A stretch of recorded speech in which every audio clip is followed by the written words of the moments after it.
Obviously, my phone's getting mad for this Tulisa celebrity Big Brother stuff.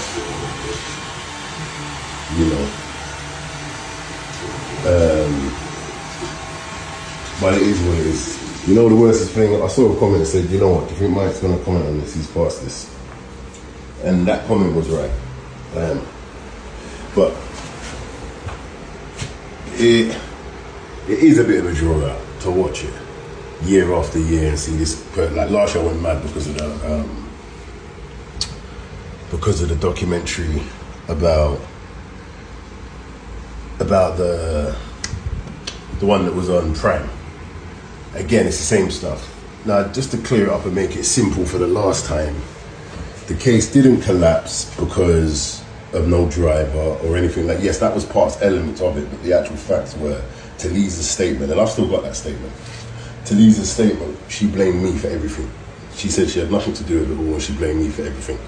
The only reason the case got thrown out was because I went guilty.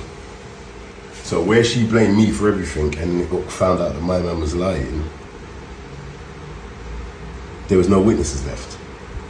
Now, if I would have opposed her when her statement to oppose me, if I would have said, you know what, because they wanted me to go against Tulisa originally. That was the original plan. The prosecution came to me, showed me her statement, said she's going to blame you for everything. Here's her statement. Go against her and we'll let you go home. And I turned around and said, I'm not doing that. I'll go guilty for what was in that room, and then I'll go from there. Now, if I fight her, if I then say to prosecution, I'm going to take you up on that, I'm going to go against her, blame it all on her, that means my statement keeps the case in play.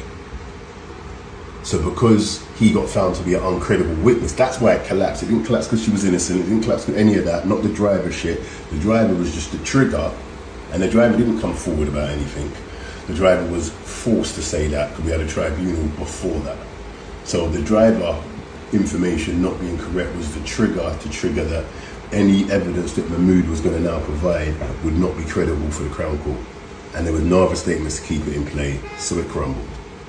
That's it. So yes, leave her to live in her fantasy world. And the irony is she's doing Celebrity Jungle. The irony is when that case finished, I got offered 200 something or whatever it was to do Celebrity Big Brother. Her people blocked that. Her people blocked everything that I was allowed to do after that, so I made no money and I didn't get no compensation because I went guilty. So yes, but I didn't want to get into it. She's got enough life problems of her own. She's a messed up little child. But they're the facts, and that's just what it is. And I don't want to make no more videos, hence why I'm not putting myself in the camera and getting into it all. I've really got better things to do, and I think everyone lives in fantasy now.